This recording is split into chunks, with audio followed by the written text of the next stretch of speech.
これはそう遠くない昔の話。Well, hi guys, I'm Celestial Shadows, and today I'm playing Magical Eyes, Red is for Anguish. And I can't change any of the settings from here. This happens as soon as you open the game. But oh well, let's continue on, or let's start with the story. This is a story of something that happened not that long ago. 森に囲まれたとある村に、花のように可愛らしい一人の少女がおりました。In a village, surrounded by woods, there was a little girl, as adorable as a flower. 月のない夜のような黒い髪と透き通るような白い肌をした女の子です。Her hair was... Probably should turn this down a little. Let's see if that works for now. On OBS. Her hair was as pitch dark as a moonless night sky, and her skin was porcelain white. 少女はその可愛らしさ以外にもたくさんの宝物を持っていました。Besides that perfect beauty of hers, she held many other treasures. 例えば笑顔。For one, her smile. 少女が笑えば不愛想な鍛冶屋もつられて笑い出します。When she smiled, even the unaffable blacksmith couldn't help but smile back. 例えば歌声。For another, her singing voice. 少女が歌えば村人だけでなく森の動物までもが踊り出します。When she sang, not only the other villagers, but the wildlife in the woods began to sing along as well. そうして少女は心優しい家族や賑やかな村人たちに愛されながら毎日楽しく暮らしていました。She was living her cheerful life every day, receiving affection from her kind family and the lively villagers. それはよく晴れたある日のことです。It was on a warm, sun-blessed day. 森が色づく時期にだけなる美味しい木の実を取るために少女は友達と森に出かけることにしました。The little girl decided to go out into the woods with her friend in order to harvest some of the delicious nuts that were produced only when the leaves were their autumn colors. 悪い魔物に操られた少女はありとあらゆるものを壊し続けます。I feel like some time skip there. Oh. I guess we'll find about it later. Manipulated by the evil monster, the little girl rampaged around the village, destroying everything in sight. おもちゃも家もそれ以上に大事なものも Toys, houses, and even things much more important than those. たくさんの足でたくさん壊します。Her multiple legs wouldn't stop breaking things. 少女はとても悲しみました。 The little girl was filled with a deep sadness. 姿形が変わり果て手や足を魔物に操られているのだとしても目も耳も心も少女のままだったからです。 Though her figure had been completely transformed and her limbs were being controlled by the monster, her eyes, ears, and mind were the same. そしていつしか少女はこれ以上大切なものが壊れていく様は見たくないと自らの終わりを望むようになりました。 And then, before long, she started wishing for the end of her own life, unable to stand watching her precious things being destroyed. ですがどれだけ少女が終わりを望んでも魔物はそれを許しませんでした。 Yet, however strongly she longed for it, the monster wouldn't ever allow it. 魔物にとって少女は何百年と待ち続けた乗り物だったからです。 The reason was simple. The monster had been waiting hundreds of years for someone to manipulate. やまない雨がないように地獄のような日々にもやがて終わりが訪れます。 Just like any rain will eventually stop falling, those hell-like days of hers came to an end. それは月がやけに黄色い夜のことでした。 It was a night with the most shining golden yellow moon. 少女の村に魔物の噂を聞きつけた2人の騎士が現れたのです。 Having heard a rumor about the monster, 2 knights arrived in the little girl's village. 1人目の騎士はのっぽでとても強そうです。 The tall one looked very tough. もう1人の騎士は若く小柄でのっぽの騎士ほど強そうには見えません。 The younger, shorter one didn't seem as strong as the tall one. 嘆き悲しむ村人にのっぽの騎士が言いました。 The taller knight spoke to the saddened villagers. 我々は魔物を退治するために遠い国からやってきました。必ずや魔物を倒し少女を助けてみせましょう。 We too came from a far-off country to defeat the monster. We swear upon our honor that we shall strike it down and return the little girl to you. 村人たちは騎士の言葉を信じませんでした。 None of the villagers believed him. 騎士たちに魔物を倒せるはずはなく、また新しい犠牲が出るとしか思えなかったのです。 They merely assumed that there was no way for those knights to beat the monster, and they would just become the next victims. こうして村と少女の身に再び平和が訪れました。 And so, the little girl and the whole village were restored to peace. 村に残った傷跡は少なくないけれど、村人たちは誰一人として少女を責めることはありません。 Although the village had been ruined terribly, none of the villagers ever blamed the little girl. 少女は操られただけであり、一番多くのものを失ったのは幼い彼女であることを村人は知っていたからです。 Because they all knew that she had simply been manipulated, and she was the one who'd lost the most. 悲しみの終わりを祝うために村人たちは祭りを行うことにしました。 To celebrate the end of the tragedy, the villagers held a festival. もちろんその輪の中に少女を迎え入れて、 Needless to say, they invited the little girl to join them. 少女がそれに気づいたのは祭りの喧騒の中でのことでした。 It was when she was surrounded by the din and bustle of the festival that she realized. テーブルに並んだケーキが甘いことはわかるのに、それを美味しいとは思えません。 She could sense the sweetness of the cakes on the table, but she could no longer find them tasty. 森の広がる闇が暗いことがわかるのに、それを怖いと思えません。 She could sense the darkness spread in the woods, but she could no longer find it frightening. そしてそう思えない自分を辛いとも悲しいとも思うことさえできなくなっていたのです。 And she could no longer even feel pain or sadness about the fact that she couldn't feel those feelings. たくさんの大切なものを壊したせいで少女の心も壊れてしまったのか。 Maybe, after all that distraction, even her mind had been destroyed. あるいは魔物が死の間際に呪いを残していったのか。 Or perhaps, the monster had cursed her at the moment of its death. どうしてかはわからないけれど、 The reason couldn't be figured out. 少女の中からは気持ちがすべて消えてしまっていたのです。 But all kinds of feelings within her had vanished. 震える声で少女は語りかけます。 The little girl asked in a quivering voice, 私のことを覚えていますか？ Do you remember me?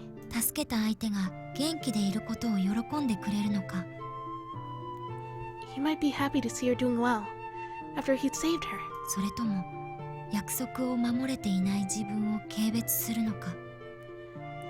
Or you might hate her because you never kept the promise at all. 答えはわからないけれど、少女は若い騎士に声をかけずにはいられませんでした。 She didn't know the answer, but she couldn't resist asking the question. 私はかつてあなたに助けていただいた少女です。あの時はどうもありがとう。 I'm the girl you saved before. Thank you so much for everything you did for me. 少女は言葉を続けます。 She went on. 一度言葉を止めてしまえば、それ以上何も話せなくなるような気がしたからです。 Because she thought if she ever stopped talking, she would never be able to start again. そしてごめんなさい。私はあの時の約束を守れていないのです。And I owe you an apology. I haven't been keeping the promise we made back then. 懸命に話す少女の顔を見て、若い騎士は不思議そうな表情を浮かべました。Looking at her desperately talking, a confused frown formed on his face. そして騎士は少女が予想したどんな答えとも違う言葉を口にしたのです。And when he answered, it was something other than what she expected. あの若者は呪いにかかっているのだ。That young man is cursed. ようやく老人は重い口を開きました。The reticent old man finally opened his mouth to speak. それはどんな呪いなのですか？ What kind of curse is that? 問いかける少女に老人はしわがれた声で答えます。He answered her with a hoarse voice. それがどんな呪いなのか、どうすれば解けるのかは誰にもわからない。ただ一つわかっているのは、その呪いが遠くない未来に若者を殺してしまうということだ。No one knows either what kind of curse it is, or how to break it. One thing's for certain, though. The curse will kill the boy in the near future. 少女は不思議に思い尋ねます。That answer of his brought her another question. どんな呪いかわからないのに、どうしてそれが呪いだとわかるのですか？ How can you tell it's a curse when you don't know what curse it is? 簡単な話だよ。あの若者は決して手放せない荷物を持っているのだ。That's obvious. He carries a bag that he can not ever let go of. どれだけ重くても、いつか重さで体が潰れるのだとしても、手を離すことができないのだから、それはもう呪いだ。荷物の中身は関係ないんだよ。However heavy it may be, even if it will one day crush him, you cannot let it go. What do you call that if not a curse? It doesn't matter what's inside the bag. 老人の話は難しくて、少女には全てを理解することはできませんでした。It was too difficult for her to fully understand what the old man was saying. でも、少女は老人が嘘をついているとは考えませんでした。Still, she didn't think he was lying. もしも呪いの話が本当なら、あの騎士がいつも悲しそうな顔をしている理由が分かった気がしたからです。Because if he was right about the curse, she now understood what made that night look so sad all the time. 気持ちを一度なくしたことも、今自分がこの場所にいることも、すべては必然だったのかもしれないと少女は思いました。She supposed that the loss of her feelings and her being there at that moment were all inevitable. そして夕暮れに染まる若い騎士の背中を思い出しながら、少女は心に決めました。And then, calling the night back died in the light of the sunset, she made up her mind. 彼の呪いは自分が解くのだと。She would be the one to break his curse. 今の自分のすべては彼が守り与えてくれたものなのだから。Everything she had now was what he saved and given to her. ただそれを返すだけのことなのだから。She would simply return it to him. 少女は心に決めたのです。She made up her mind. どんな手を使ってもあの騎士を助けてみせると。Whatever it took, she would save him. 彼自身が望まないのだとしても、 Even if that wasn't what he wished for. 好みが犠牲になるのだとしても、 Even if she had to sacrifice herself. たとえ Even if 世界のすべてを敵に回したとしても、 she had to set the entire world against herself. An achievement, Shadow Play. マジカルアイズ Red is for Anguish. I'm finally at the menu now. And is there any way I can mess with the audio settings or anything? Probably not. Probably have to start the game first. Well, let's start.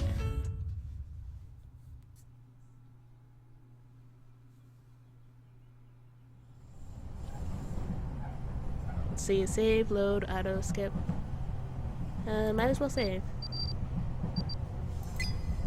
Save in this slot? Yes. And config, finally.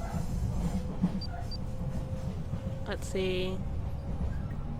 Text speed, I might as well move it up a little bit more. Background, sound effects, voice. Bring down voice a little.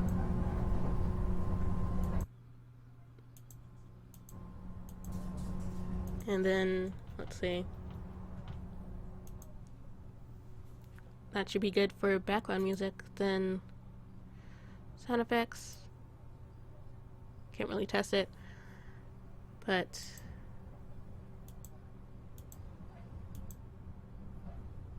I guess I'll just keep it there. Then, sound effects a little higher. And that should be good, hopefully.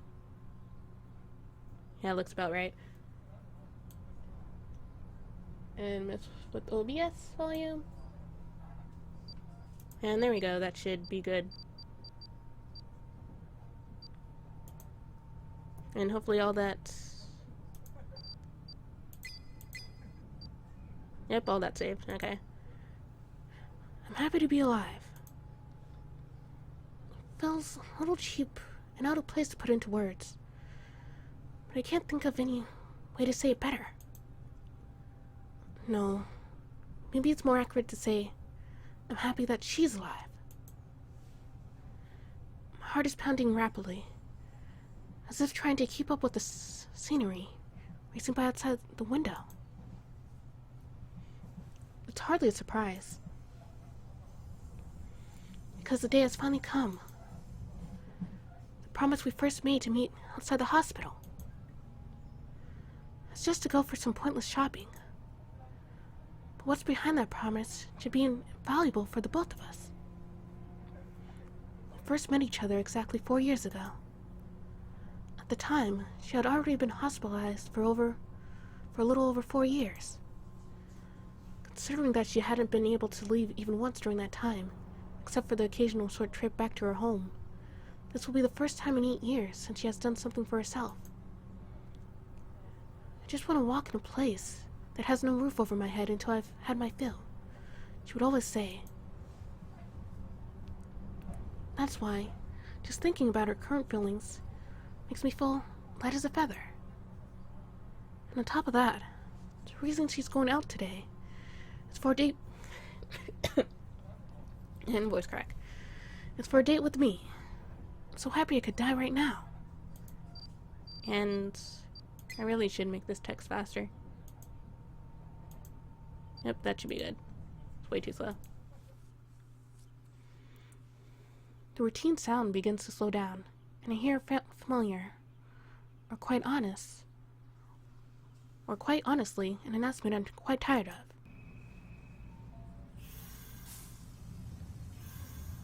Echoing through this still interior of the car.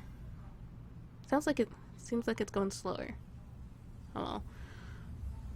What sounds like a big sigh, the door opens in a momentary farewell.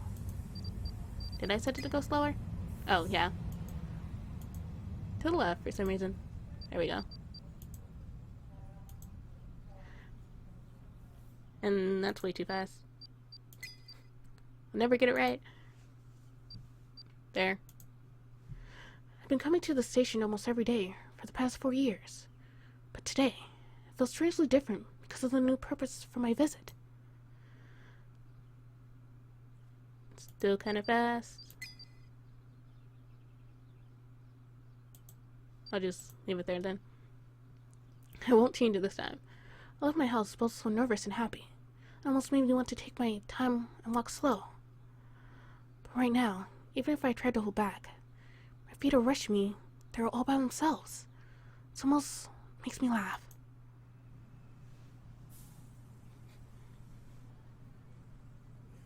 And whatever that poster was.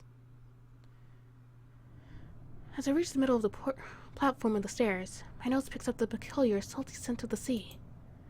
Regardless of the reason, when it smells like this, in this town, it proves that rain is coming. The sky must be in a foul mood to stay such an unchanging gray from the early morning hours. I'll have to hurry a bit. Thinking those things, I head to the bicycle parking for what I hope is the last time.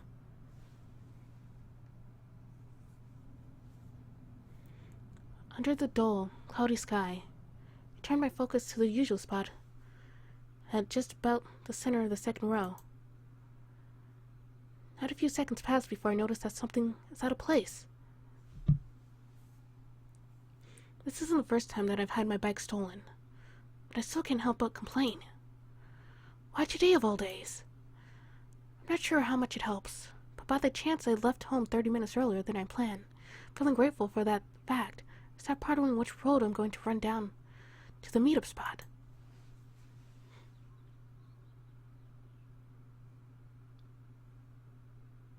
And prologue. The beginning. The red beginning.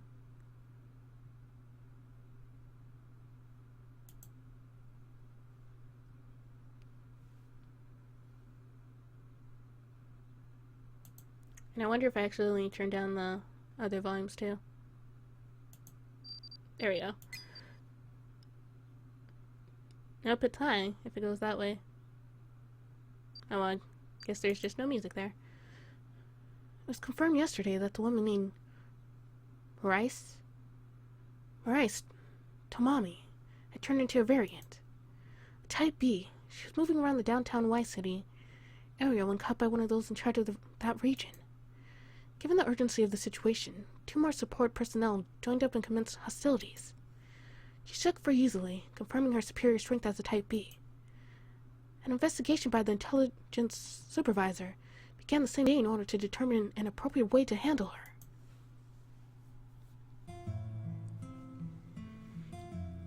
The place she had been living in by herself during her lifetime was not one of the new apartment houses towering close to where she was discovered, but rather a 25-year-old cheap one-room apartment tucked away in the nooks between those high rises.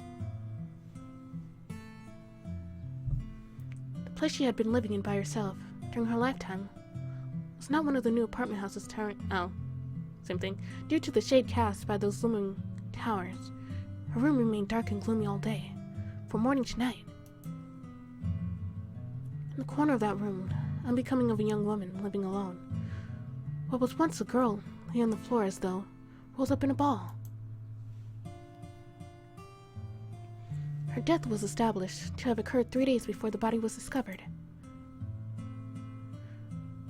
While she was alive, she worked at the office of a foreign capital group downtown, where everyone around her praised both her work ethic and her character.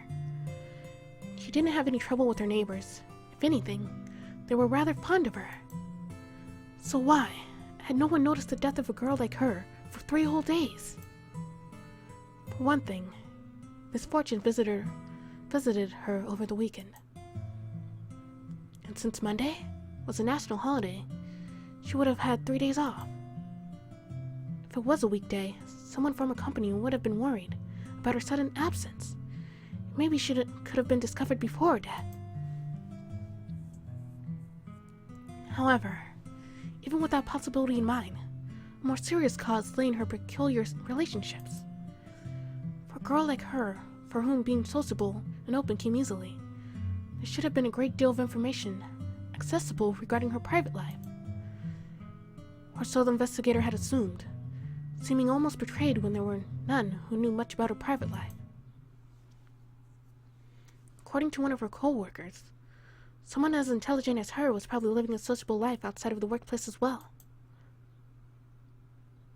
According to the elderly married couple living next door, it's rare to see a girl to be as cheerful as she was. There's no doubt she must have helped set the mood at her company. According to the florist whose store the girl frequented, she really knew her flowers, had a good feeling about her. The more information was collected, the more questions arose. No matter who who was asked, they'd occasionally spoken with her and considered her a good person, but didn't have a close relationship with her. Even if they had not had any I guess that makes sense. Even if they had not had any communication with her for several days, none would have felt suspicious about it. But it's not that the people around her were rejecting her. Conversely, regardless of age or gender, there were apparently few people who didn't want to be her friend. Invitations to drinks with her co-workers after work, or shopping outings with her neighbors. She was the one obstinately declining all the countless approaches from others. In other words, it wasn't that there was something wrong with her character which caused her to remain isolated. It must mean that she led that kind of lifestyle deliberately. You could even say that precisely because she was popular, the fact that she had no friends who ignored her inclination to solitude and pushed themselves into her private life eventually led to her death.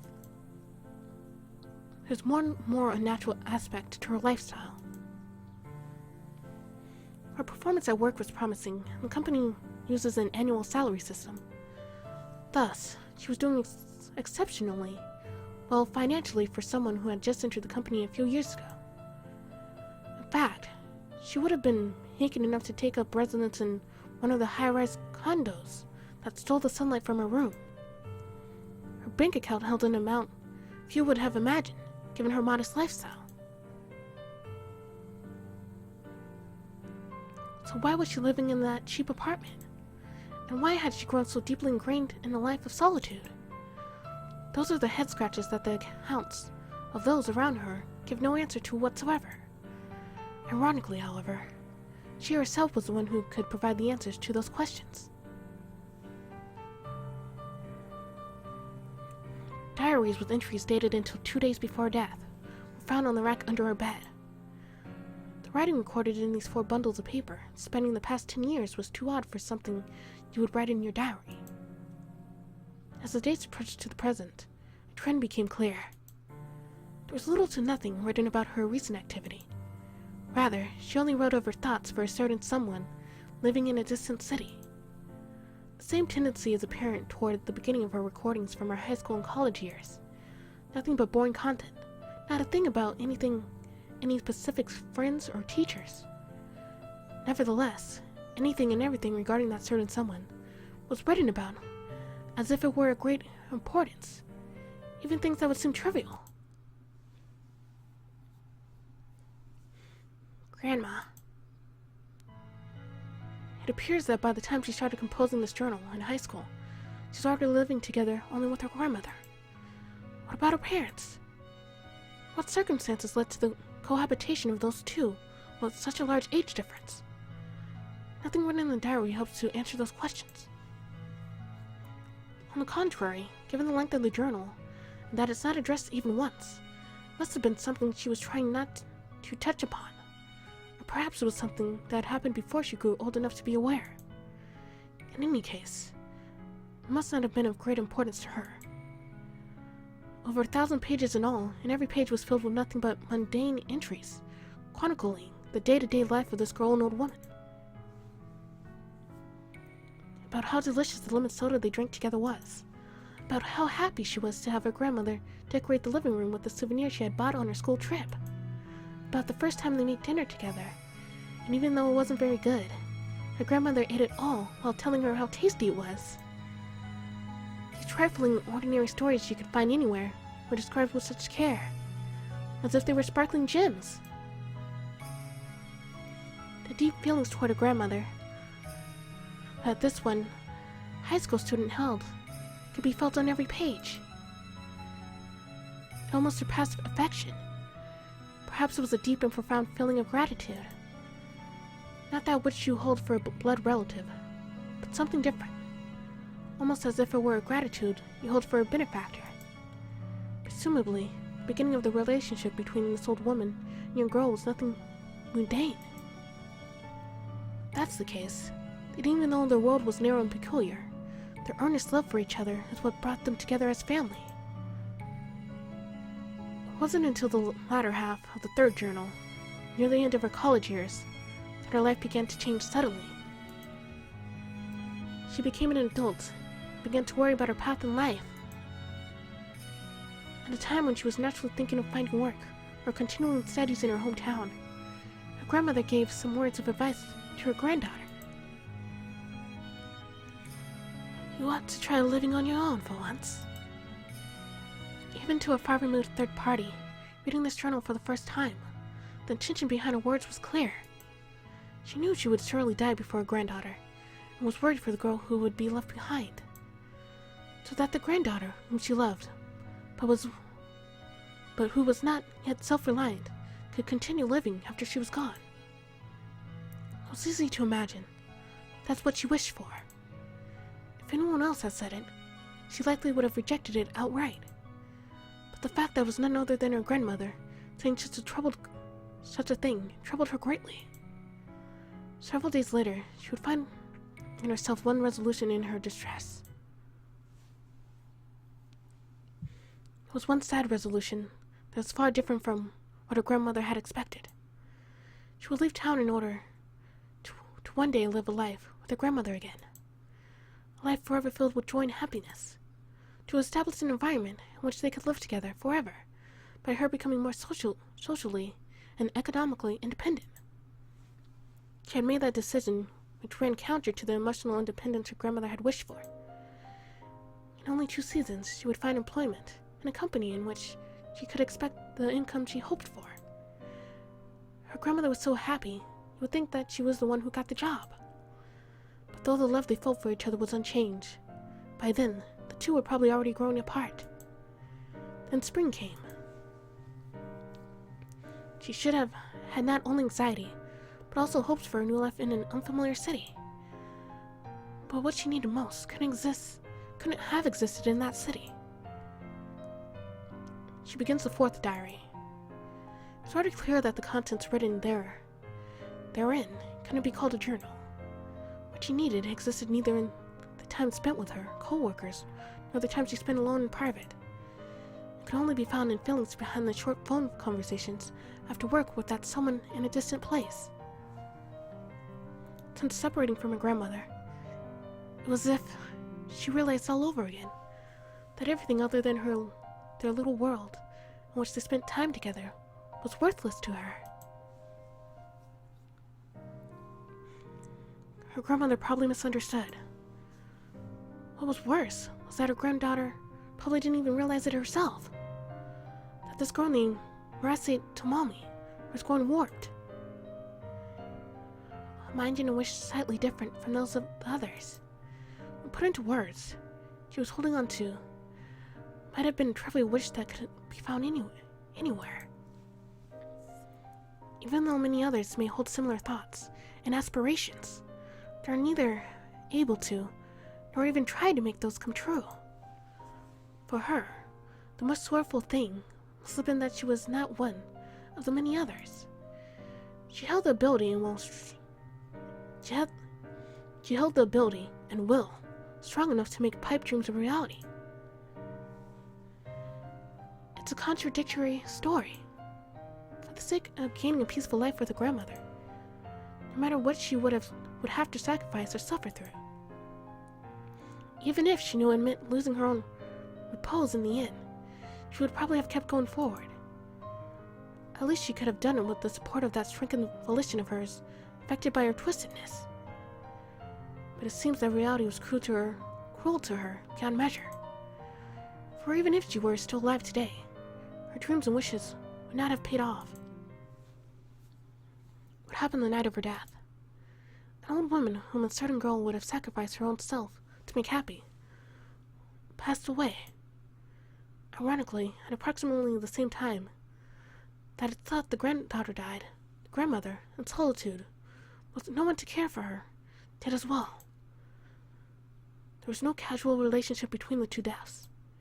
It was simply that this family who had shared such a strong emotional bond in a distant city had, by chance, welcomed death in similar circumstances. If there was one difference, it would be that, having lived so long, death was more or less inevitable for the grandmother. Her death was just a consequence of sickness and old age. She knew that sooner or later her flame of life must be extinguished. It is easily predictable that she didn't tell her granddaughter anything about it at all, so that she could avoid worrying her, because she believed that had she told her everything, her granddaughter would have sacrificed anything and everything to come to her side. In conclusion, she had been struggling in vain for a delightful dream that never would come to fruition. Without being told that single important thing she should have known. Her grandmother, the most essential element to realizing her desire, had already given up on living with her granddaughter long ago. And then, the woman called Maurice Tomomi saw the bubble-like aspiration that she had held ever since her childhood burst and vanish. The journal entry 3 days before death. Though brief, she wrote unusually of her own self. Recently, my migraines have come quicker and stronger. I'm making Granny worry. I should go see the doctor next weekend. That was all that was written.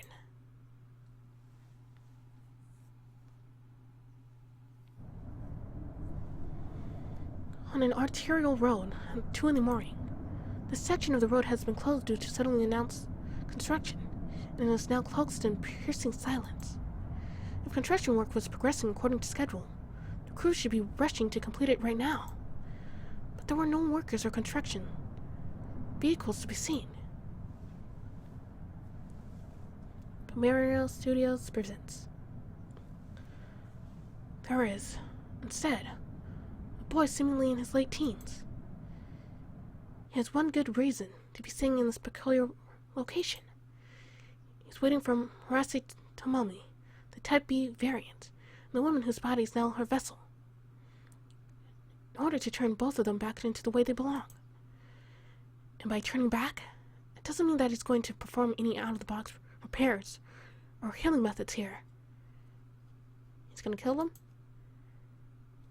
Engagement, destruction, dismantlement. Given the strength she possesses, it's not likely to escape the encounter unscathed either. Magical eyes, red as for Anguish. It's clear enough to see around here without moonlight, but the moon is covered by somber clouds of night. Even so, although it's not as bright as daylight, the perimeter streetlights offer enough luminance to afford a good view. He's able to recognize everything from a littered empty can to a tiny rock that is hardly noticeable without an intensely strong focus. Since he deeply understands that the enemy ahead of him won't be brought down easily, he considers every scrap of information about his surroundings valuable. While concentrating all his attention on his surroundings, he tries to recall what was written in Maurice Tomomi's file. In the last date of her journal, there had been an entry about a telephone conversation she had with her grandmother. Her grandmother urged her to care more about herself. Having received those words, grateful for her affection toward her, she instead decided to put her grandmother above anything else.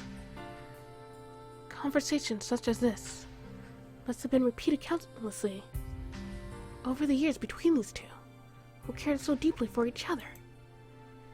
He can't accept the unfairness that she'd been subjected to. How could anyone accept her possibility?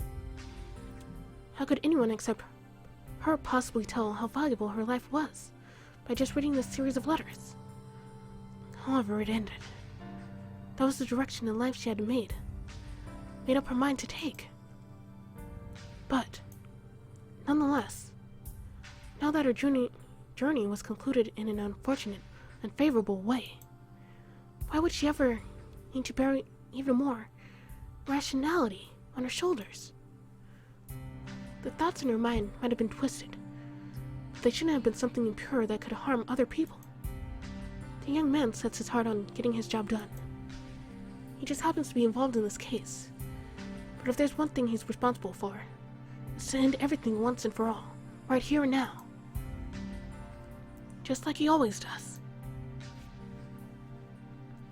Ashes to ashes, dust to dust. That is an extremely primitive, simple providence of nature, denying everything is allowed to exist, returning everything to where it belongs. That is his solemn task, and the ashes and dust that he faces are known as variants.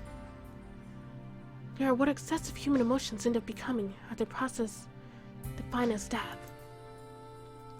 Just as the light too bright may burn out one's retinas, too much of any good thing can be toxic to humans. Even should it have the invisible form of one's emotion. While there is a large variety of forms and classes of variants, they share one common reason for existence. They only exist in order to make their wishes come true. In the case of Marais Tomomi, the wish is presumably to see her grandmother again. Were it realized, everything would be immediately resolved. When you lack intelligence on the opponent's strength, and don't want to put yourself at risk, any way to settle things without a direct confrontation would be ideal. However, it's obviously impossible to take that option here. Her grandmother, the only water capable of quenching her intense thirst, is already gone, and that fact leaves no easy outs for the boy. Then, what does he do? The only choice remaining is to break the target down using superior strength. Needless to say, however strong they may be, fists can never damage something as intangible as emotion, or so ordinary people would think. The young man is capable of making that happen. He's not only one of the extraordinary people who can do such unrealistic things, but also one of the most talented at fighting among them. A person whose exceptionality parallels that of the variants. That's what he truly is. The world that is normally teeming with long haul trucks around the clock is still shrouded in thick silence. To be more precise, the silence dominating his surroundings has grown deeper than a couple minutes ago. His target is just around the corner, and all other living things follow their instincts to flee from the perimeter. The engagement is undoubtedly going to commence at this place in a minute or two. Despite being such a tense situation, the young man has already gotten himself ready with a perfectly calm mind. The number of the streetlights in this site and the distance between each of them, and even the irregularity. Can't even speak. And even the regularity, the road surface that seems perfectly flat, has a grasp of every land feature in every direction that can be used during the incoming battle. He likes the fact that there are no potential obstructions nearby, such as residences or stores. You can say that this is one of the best locations for his characteristic features to work to their fullest.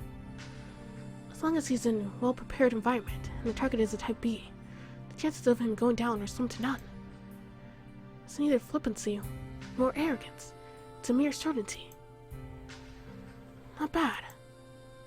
He appreciates how the coordinator was able to pick such an optimal location for him on such short notice. But if he must voice one complaint, knowing that no one can do anything about it, I wish the moon and the stars were visible. That would be it. On the surface of the dark gray road, he doesn't lament over the cloudy sky for the sake of himself, but for the sake of his imminent target. For the sake of the variant, which has now become visibly recognizable earlier than he calculated, which used to be addressed as Marais Tomomi. He hopes that, unlike her initial end of life in that solitary, poorly lit apartment of hers, he can at least let her see something prettier at the moment of her second ending. The variant who will never know about his acidity is now nearly close enough for him to make out her facial expression. Type B variants don't possess their own flesh and blood. They need to find themselves a host. Marais Tomomi has chosen this charmingly short-haired slim woman. though he only saw a picture of the objective. He feels the two women have some physical traits in common. She seems without significant injuries, but it's hard to gauge how much time has passed since she was possessed. Only her feet are dirty, and one shoe is missing. The two shadows face each other down on the deserted road. To save. Yep. There's nothing in their way. The boy and the variant. Which one is the hunter and which is the hunted? The answer will be evident soon. Slowly, yet steadily, the woman walks towards him, and the distance between the two shortens without fail. 5. They are only over 10 meters apart. 4. From this distance, he can see that her clothing is slightly too light for this town in this time of year. 3. While this city is still in the early stages of spring, Y City, from which she came, must have a somewhat higher temperature. 2. So as to stay relaxed, he's letting some random thoughts come and go, while accurately measuring his distance from her. 1. And his inner countdown is about to reach its end. 0. Right after letting out a breath, he takes off running. Unlike martial arts matches, there's no signal telling when to commence the fight. Therefore, the first strike is of utmost importance. His speed is as swift as the wind. Someone without any knowledge of him witnessed this. They would surely describe him as nothing but inhuman. He closes the interval at an overwhelming beyond human velocity. Typically, his next move would be an instant strike to one of the opponent's pressure points, but this time he isn't going to bother due to the complete lack of her input on her abilities and the vessel's physical fragility. The two fighters are already close enough to deliver blows to each other after a single step forward. Breaking off his straight approach, he suddenly switches over to a curvilinear motion and grabs hold of her right wrist. He then uses the momentum generated by the switchover to sharply spin around to the back of the opponent. Now that strikes are out of the question, there aren't many options left. Out of those limited alternatives, he chose a commonly used joint lock technique that is boring yet highly effective. At the moment when he's convinced, he just needs to apply more pressure. He finds his body up in the air, even though he's the one who took the first move. It was an inconceivable powerful throw, considering how slender the woman who performed it is.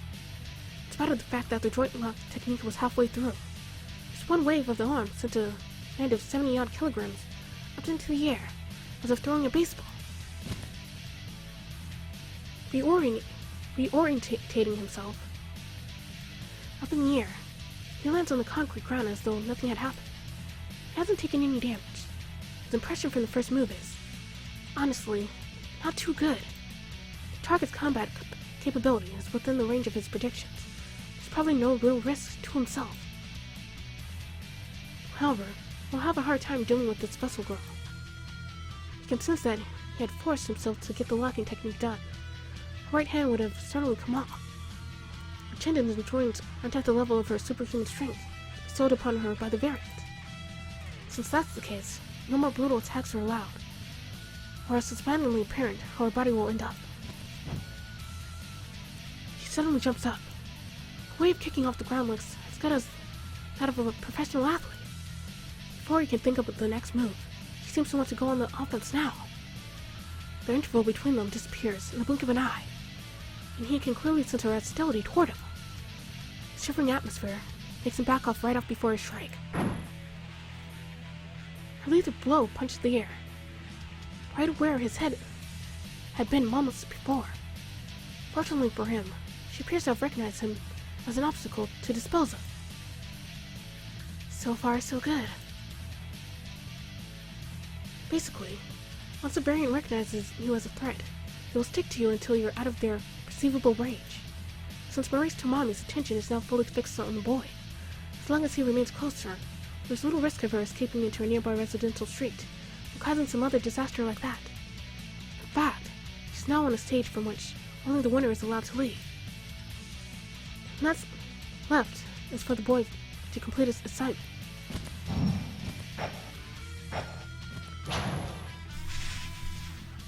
She shoots him a rain of blows, literally without a break. None of them are executed along the lines of any martial arts forms. She simply strikes as hard and strong as she can, but each attack is brutal enough to easily snuff out a human life. While the boy is easily capable of taunting them, he knows that performing those various assaults must be taking its toll on the vessel's body, which leaves him only one choice. Guess it's about time. He exhales slowly to lower his oxygen level. His next move requires accurate control of his breathing, righting anything unnecessary from the inside of his body. He leaves his fighting pose and relaxes his muscles.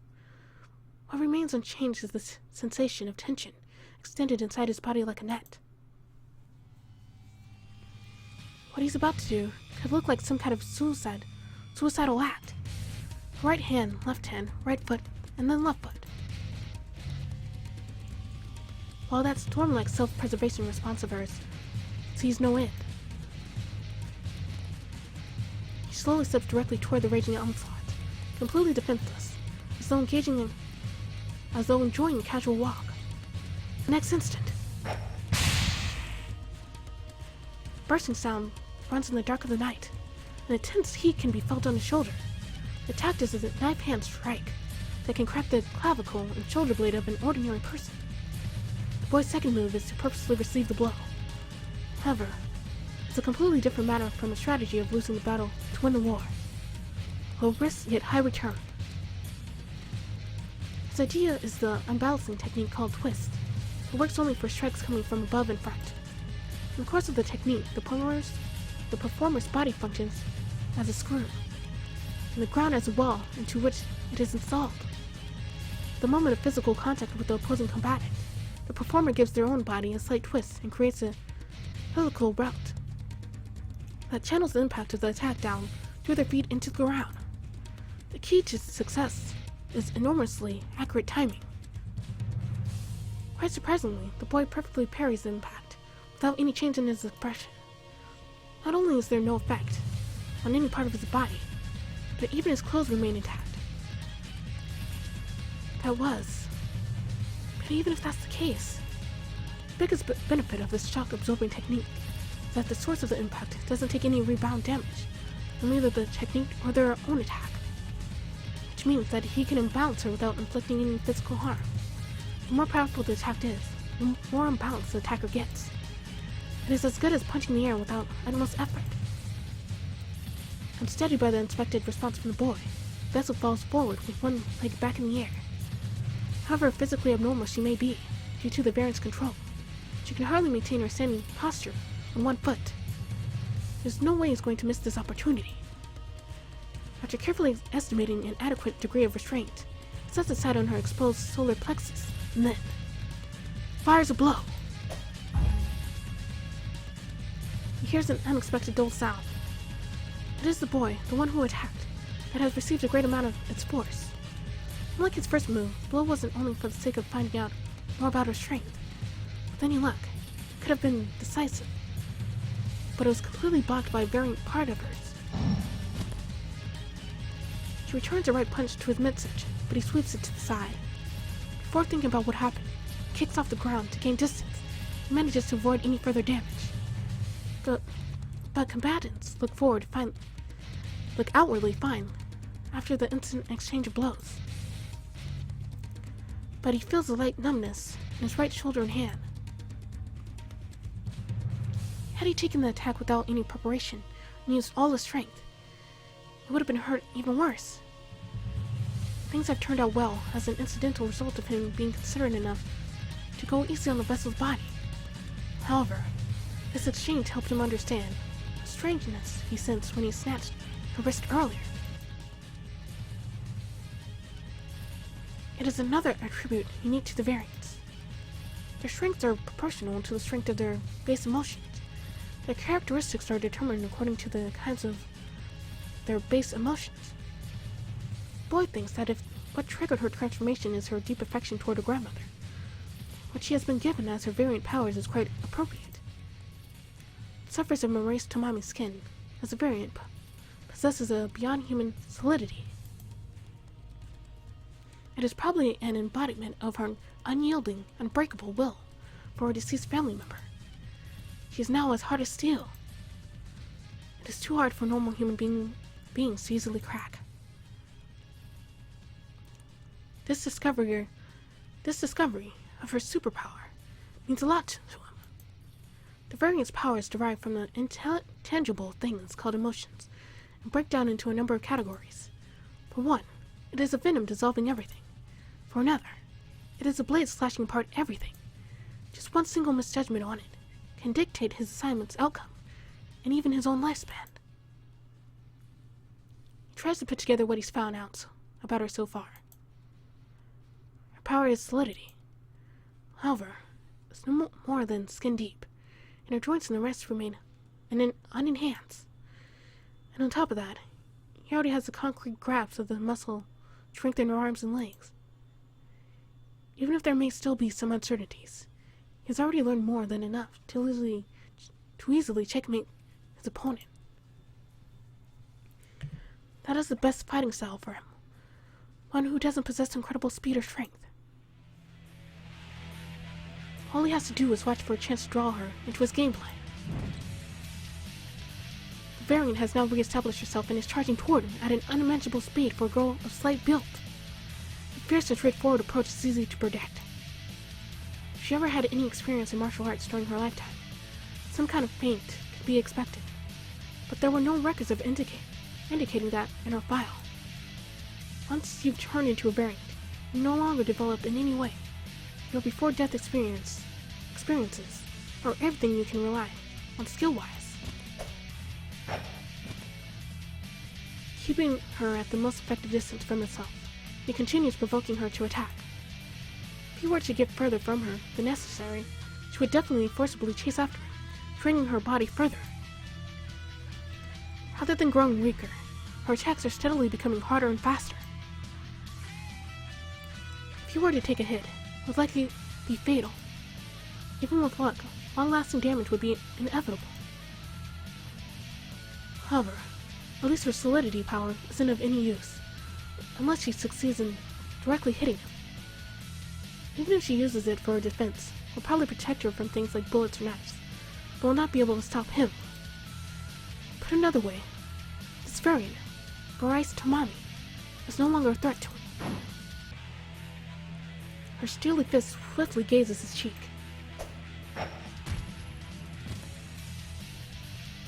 Her subsequent vicious blows are all evaded, and then the boy notices a cold, heavy feeling on his back. Alright. Should his calculations be correct, this fight will be as good as over the moment she makes her next move. Without ever realizing his true intention, she shoots out a left-handed slap and lets it get as close to him as possible, switching his backwards evasions over to a sudden flight toward her left. The slap meant for the boy only runs through the air and winds up hitting the street light behind him. The pole is bent over as though making a light bow. The variant should have realized at that point how she possesses striking power and can wreck steel poles, and how surreal it is for the boy to be without injury despite that direct hit from her attack several minutes ago. Being incapable of becoming aware of things normal people would be aware of. That is one of the weaknesses inherent to variants of Type B and under. They lack the ability to think and imagine. He aims a light kick toward the back of the knee of her pivot foot, which bears all her weight. She loses her balance and collapses. He's aware that such basic unbalancing won't keep a variant down any longer than a breath. However, he has a move that can be executed in a time even shorter. In both hands, he's holding tiny rocks that he picked up before the beginning of this engagement. Taking a step away from her, he hurls the rock at her head. She cannot evade them because of her fall. But just as with the knee back kick, his goal isn't to inflict any damage. is to hit the sore spot of her incredibly high response speed. The variants in the middle class who are under don't have the sort of intelligence that would enable them to decide to sacrifice something trivial to achieve something great. Just as he predicted, the variant jerks her upper body at an unimaginable velocity and hits her hold rocks down to the ground. And then, with all those supernatural motions, the momentum of her strike causes her to unceremoniously fall to one knee. Most assuredly, when in danger, an immediate response is required. We use our dominant arm. Whether it be a human being or a variant, it is an action based on biological instincts. He has, of course, learned her handedness from the briefing. Every move he has been taking so far is meant to make her completely lose her balance, by making her forcefully shift her weight from a precarious position. He moves behind the defenseless woman. He needs to concentrate for about 2 seconds in order to activate a certain power of his own. The variant quickly turns around to face him and tries to do something, but it's already too late. There are no longer any ways, even by some as yet unknown ability, left for her to protect herself from what's coming. This is checkmate. Now all he has to do is place his right hand upon the woman, straight in front of him. What he's going to do isn't something to be glad about at all. Considering that, he decides to content himself with the fact that he has managed to avoid excessive damage to the vessel's body, except for the joint in her right wrist. At the very moment of his last move, he stamps the target's name, Marais Tamami, into his mind, as he always does. He believes that it's the very least he can do for those who meet their end by his hands. And then, as if praying, he wishes that she, whose restful sleep was taken by her own unbearably strong emotions, can now truly find peace.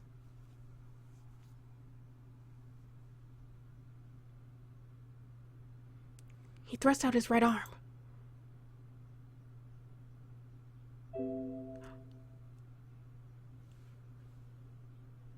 And did it crash? Please tell me it didn't crash.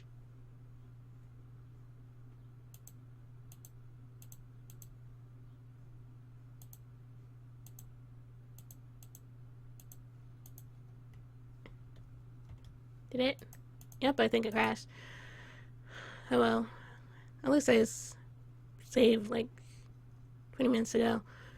And this is what happens when games first come out. Oh well, I'll probably get patched and probably be able to continue it next time. And I've already lost my voice. And I do like Magical Eyes. It's kind of reminds me of an anime called D. Grayman, because people die and they become thrown in these monsters. Yeah. Still a good story. I'm so intrigued.